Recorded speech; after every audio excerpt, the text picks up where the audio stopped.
Alright, well today I want to talk about the Olympus 12 to 100 millimeter f4 lens and full frame equivalent. That's of course a 24 to 200 millimeter. So if you had this on a full frame camera, or if you had a lens like this for a full frame camera, it would be equivalent to a 24 millimeter out to 200, which is an extremely useful range.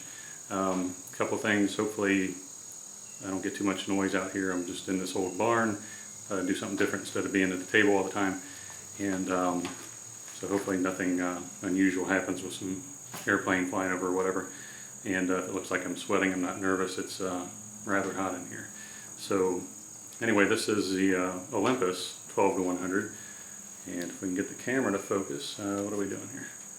So over here it does have the switch for the IS here, off and on, and there is a function button right in here, but that's only available for the Olympus cameras. You can't program that function button for the Panasonic cameras. It's just not functional at all. I think actually if you press that, it just kind of goes crazy and lens doesn't focus right.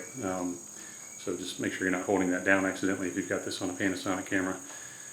Build quality's really nice. I took this out to Yellowstone, Mount Rushmore, Glacier National Park, all those places out there. So it's, there is zoomed out and zoomed all the way in. Of course, this is one of Olympus's Pro lenses, so you do have this little manual focusing here.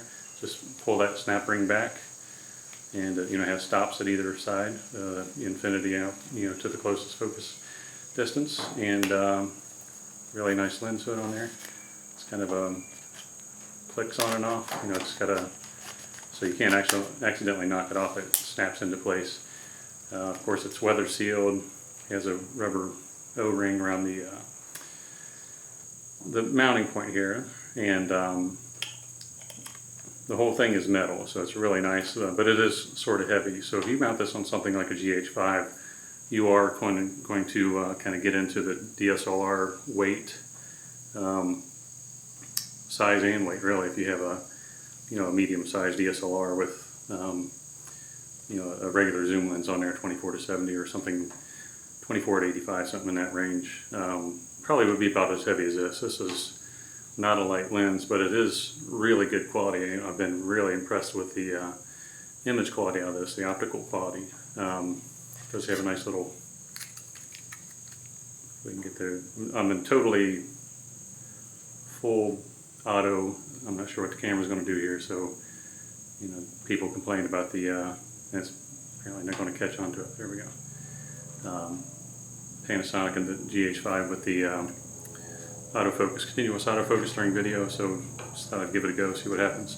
And by the way, this is the Panasonic 25mm f1.7 that I'm filming this with, and there comes an airplane. So hopefully it won't be too loud, but really nice lens, extremely good quality. Had it on a camera for every photo but one. There's only one picture in my Yellowstone Glacier National Park.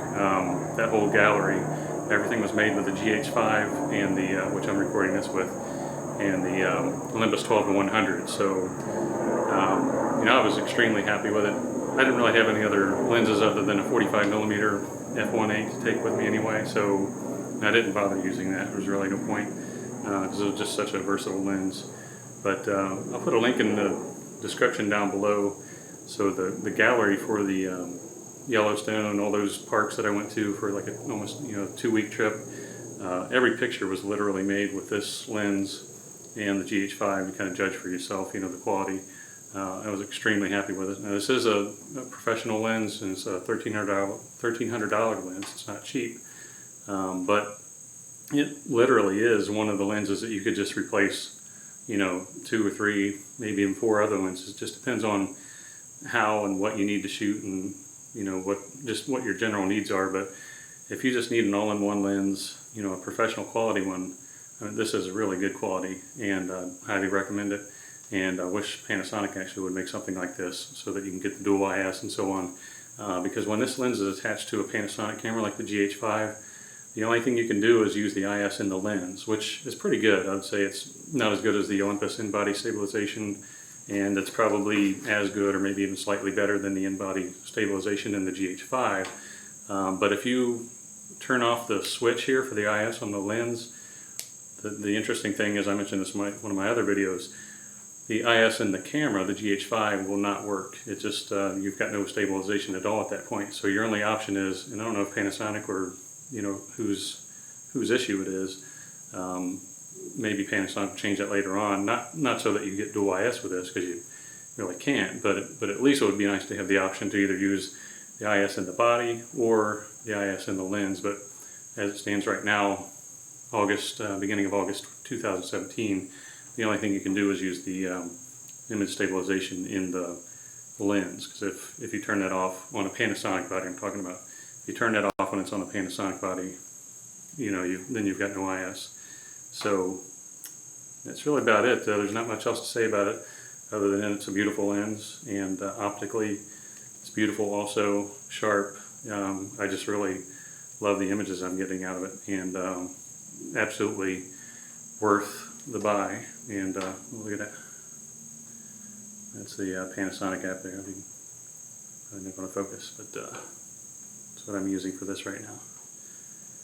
It's a really good app that Panasonic has for, you know, like Fuji, getting way off course here, but Fuji, Panasonic are really good camera control apps, and compared to like Nikon, which is absolutely horrible.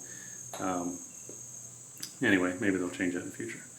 So that's the Olympus 12-100 f4 professional lens.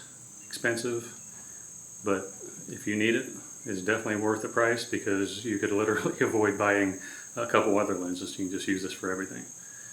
That's it. Thanks for watching.